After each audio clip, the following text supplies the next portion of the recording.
За Монгол улсын үндсэн хуулийн 2 дугаар бүлгийн 19-р зүйл дээр төр иргэнийхээ эрх ашигыг хамгаалах үүрэгтэй. Гэхдээ төрийн үйлдэл буюу гаргасан шийдвэрүүд, эсвэл буюу гаргаж чадаагүй шийдвэрүүдийн төлөө Монгол улсын иргэн амьнаас эрүүл мэндээр хохирсон тохиолдолд бид Монгол төр уучлах ёстой. Уучлалгаагаа зогсохгүй энэ дээр бол одоо анагаахын хэллэгээр цохилтын тунгаар яаралтай арга хэмжээ авах ёстой гэж үзэж байгаа. За номер 1 зүйл болохоор ер нь төр хороог бид нар байгуулах ёстой. Төр хороо бол энэ парламентаас төр хороо байгуулад тэр нь мөрдөн шалгах чиг үүргийг багтаасан төр хороо байгуулах ёстой. Өнгөрсөн хугацаанд хариуцлагын асуудлыг огт гээгдүүлж болохгүй.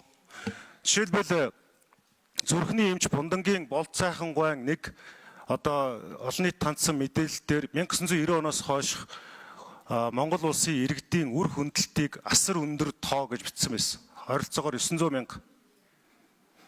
За энэ шиг 11, 12, 1, 2 дугаар саруудад одоо зулбаж байгаа Монгол хүн болох гээд болж чадахгүй амнасаа алдаж байгаа хүмүүсийн тоо. Цаашдаа энийг шийдэж чадахгүй бол хичнээн хэмжээнд жил тутам ямар хүмүүс төрөх ёстой байсан хүмүүс амнасаа алдах тоо энэ статистикуудыг гаргах ёстой. Хоёрдугаарт эрүүл мэндийн яамнаас гаргаж байгаа тэр амин хөргөчдийн тоог 200 хүрэхгүй дүнтэй хилээд байдаг. Сая бас зарим хүмүүсийн хэлж байгаагаар 720 гэсэн тоо хилээд байдаг. Энэ хоёрын хооронд бараг 4.5 дахин илүү зөрөө байгаад байна. Тэгэхээр одоо яах ёстой вэ гэхээр энэ эрүүл мэндийн яам руу чиглэж байгаа асуулт нь болохоор таны ихтгэл дээр бол эрүүл мэндийн төсөв бол 3% хүрэхгүй 2.7-оос 9% хооронд хэлбэлзээд байгаа.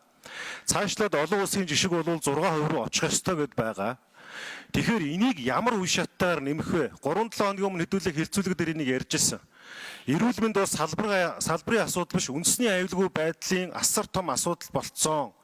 Монгол хүмүүсийн түгээмэл өвчлөж байгаа тэр өвчний шинж тэмдгүүдийг онцлох, энэ хор тавдар, энэ олон төрлийн өвчлөлтөөр ямар анализ хийх юм? Энд яг хөдөлшгүй нотлох баримтаар хичнээн төвөргийг яаж гаргах юм бэ?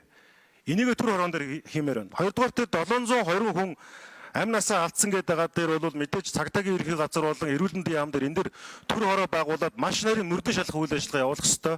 Амь хөрсөн хүн болгоныг шалтгаанд холбоон дээр нь технологийн одоо шинжилгээ гаргах зайлшгүй шаардлагатай гэж үзэж байна. Тэгжээч нэг зүйлийн ийм нотлох баримтаар хэдүүл ярихгүй бол төр нь хотлоо яриад байгаа юм шиг, сонсголон жүжиг болоод байгаа юм шиг, иргэдэн хогсон эрхээ шийдвэрлүүлж чадахгүй байгаа юм шиг ийм нөхцөл байдал эргээд энэ төр дэдэх иргэдийн итгэл, эргээд энэ Монгол улсын ийм нэгдэлтэй холбоотой асуудал болно. Тийм учраас энэ кейс болгон дээр нэг бүрч ярих шаардлагатай гэж үзэж байна. Тийм учраас эрүүл мэндийн яамнаас асуухад бол яг энэ дээр ямар төлөвлөгөө байна? Бид нар энэ сонсголт бэлдээд хэлцүүлэг хийгээ явж хахад хэд хэдэн 6 ажлын хэсэг эрүүл мэндийн яам дээр гарчихсан. Одоо цаасан дээр гарсан ажлын хэсэг амьдрал дээр хэрэгжиж эхлэегүй төсөв мөнгөтэй холбоотой зүйлүүд байсан. Энэ хизэнээс яг ажиллаж хэрэгжиж эхлэх вэ? За эрүүл мэндийн яам төвчлөлт 3 асуулт байгаа. Нэг, энэ алдагдсан боломж гэдэг шиг алдагдсан амь насны тооцоог яаж гаргах вэ? Хэрвээ энэ дээр бид нар шийдвэр гаргахгүй бол ойрын жилүүдэд жилд ямар хэмжээний хүмүүс ураг байхдаа одоо амьгүй төрөх ч юм уу энэ одоо эрсдэл одоо очих вэ? Энэ талаар яг статистик тоо мэдээллийг танилцуулмаар байна. Хоёр дотор 720 гэдэг тоон дээр эрүүл мэндийн яамнаас нэг тайлбар хийлчмээр байна. За 3 дугаарт нь хэм бол төсөвтөр яг ямар наривчсан төлөвөө байх вэ? Хэрвээ энэ дээр тодорхой зүйл гарч чадаагүй бол 1 сар юм уу, 2 сар юм уу, 3 сар юм уу яг тодорхой хугацаа аваад энэ дээр тодорхой мэдээлэл өгөөч. Энийг амлалт өгөөч гэж хэлмээр байна. За байгаль орчин уур амьсгалын яамнаас тэр олон улсын стандартад нийцүүлж шийдвэрүүдээ гаргана гэдэг байгаа. Энэ хизээ яг гарах юм бэ? Одоо ингээд танахаар энэ одоо хороо өдөрдүүлээд явж байна. Гэтэл энэ чинь болох юм бол 8 удаа субъектийн өөрчлөлтөнд орцсон. Заримдаа эрчим хүчний яам, заримдаа ерөнхийлөгчийн там газар, заримдаа хот, заримдаа танаа яам дээр гээд. Энэ дотор чинь хариуцлага, эзэн бие, зохион байгуулалт, төлөвлөгөө бүгд зохион байгуулалтгүй явцсан. Зарим хүмүүс эмзэглээд байна. Түр ингээд ойлгомжгүй байна гэхээр одоогийн засгийн газрыг шөмжлээд байна гэж ойлгоод байна. Энэ бол 15 жилийн бодлого шийдвэрийн завхрал шүү. Дахиад 15 жил бид нар энийг хүлээх ямар ч боломж байхгүй. Яагаад ингэж хэлээд байна гэхээр нийслэлийн зарга бол юу гэж нэхлээр бид нар хүнчлэлийнхоо хэмжээнд хөлөөж ийнэ гэж парламентын чуулган дээр хариулсан. Одоо энд хүнчлэлийн хэмжээгээр хөлөөж ийх эсгүүрийн тухай биш, үндэсний аюулгүй байдлын зэрэгт энэ асуудлыг авч үзэх хэрэгтэй. Дарга нар гой риск бичлэг өөрсдөө тухай хийдэг, иргэдэд мэдээлэл өгөх болох дээр хил мэдээлэл нь таг болчдөг байж болохгүй. За энэ хоёр бүлэг асуултанд хариулж өгөөч. За эрүүл мэндийн яамны микрофон хэд номер вэ? За 25 номерын микрофоныг нээж өгнө үү? 3 асуулт асуулаа.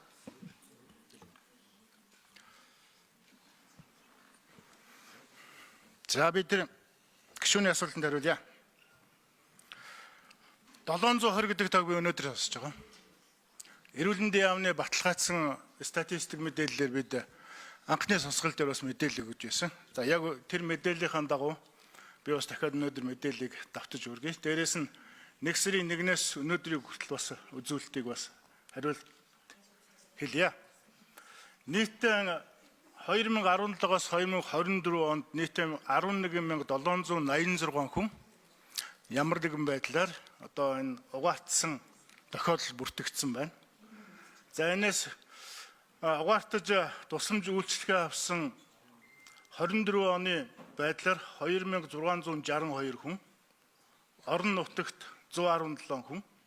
За угаартаж насварсан иргэдийн тоо нийтдээ энэ 17-оос 24 оны хооронд 137, орон нутагт 21, хаяг нь тодорхойгоор насварсан 5, ингээд 63 байна. Гэхдээ энэ мэдээлэл бол уучлаарай би хариулчих. Энэ мэдээлэл бол манай эрүүл мэндийн байгууллага дээр эмнэлгээр үйлчлүүлж эмнэлэгт нас барсан иргэдийн тоо. Дахиад нэг өөр мэдээлэл нь болох тэр цагдаагийн байгууллага дээр за мөн шүүх шинжилгээний мэдээллийн төв дээрээс гарсан тоос зөрөөд байдаг гэдгийг би хэлье. Дээрээс нь өнөөдрийн байдлаар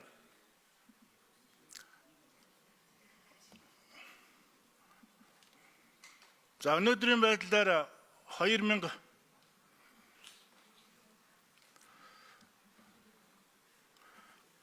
оны 1 сарын 1-ний өдрөөс 1 сарын 30-ны өдрийн 12 цагийн мэдээллээр нийтдээ 368 хүн угаарын хий хордлогоос эмнэлгийн тусламж авсан байна. Нийслэлийн 7 дүүрэг 4 аймагт гарсан. За 322 хүн бол эмнэлгийн тусламж аваад буцсан. Хэвтэн эмчлүүлж 33 хүн эдгэрч гарсан. Одоо хэвтэн эмчлүүлж байгаа 6. Саяны хугацаанд 1 сарын 1-ээс 30-ны хооронд 7 хүн нас барсан юм мэдээлэлтэй байна. Дотоод нэг иргэн доогдох дотоодын нийт бүтээгдэхүүнийг эрүүл мэндийн салбартаа бусад орны жишгдэр бол 6%, хамгийн багадаа 6% гэж үздэг. Одоо өнөөдрийн байдлаар батлагдсан дүнгээр биднээс харахад нэг иргэндээ 3.7% л хүрээд байгаа. Цаашдаа бас энэ нэг иргэн доогдох дотоодын нийт бүтээгдэхүүнд эзлэх энэ хувийг биднээс 6% хүргэж өгөөч гэж. Түрүүн гишүүн асууж байна. Энийг одоо өнөөдөр 3.9% нэг 4% таа байгаа. Дараа жилдээ нэг 5% таа. 2 жилийн хугацаанд нэг 6% таа болох юм бол бид энэ бас дэлхийн жишгт хүрсэн санхүү.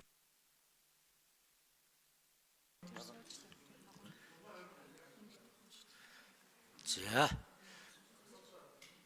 Тэг дутаа хариулчлаа. За юу 25 тийм ээ. Гүйцээд асууж. Одоо 3 дахь асуулт нь хариул. Дутаа бай. 25.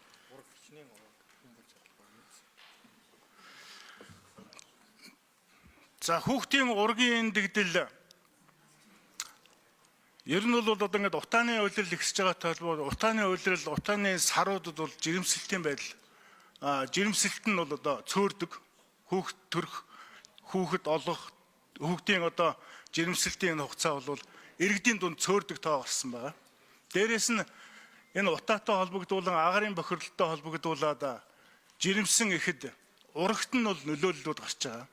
Зүрхэн цоорхой дөрвөн бундын эмчийн тэр үнэлэмжээр бол зүрхний цоорхойтой, гажигтай, хүүхдийн өсөлт багтай. Дээрээс нь дахиад тэр хүүхэд маань өөрөө бол одоо амьсгалын замын болон зүрхний гажиг өвчлүүд ихтэй гарч байгаа. Жохом нарийн гарсан тоо мэдээллүүдийг манайх бас нийгмийн эрүүл мэндийн төвдөр гаргасан байдаг. Тэр мэдээллийг бас танд дараа нь. За одонтой сайдын микрофон. За тэгэхээр бид бас энэ иргэдийг манай үндэсний хороол энэ иргэдийг энэ төөрөгдүүлээд идэг асуудлыг ер нь нэг мөр одоо эцэглэе гэж байгаа. Жишээлхэд нөө дүлийдээ найдаж юу гэдэг вүлээ энэ стандартууд нь маш буруу одоо бий болцсон. Тэгэнгүүт түлшийг юунд өгөхлөөр шинжилгээнд өгөхөөр хэвийн стандартын дагуу гэж гардаг. Энэ бол өөрөө маш буруу.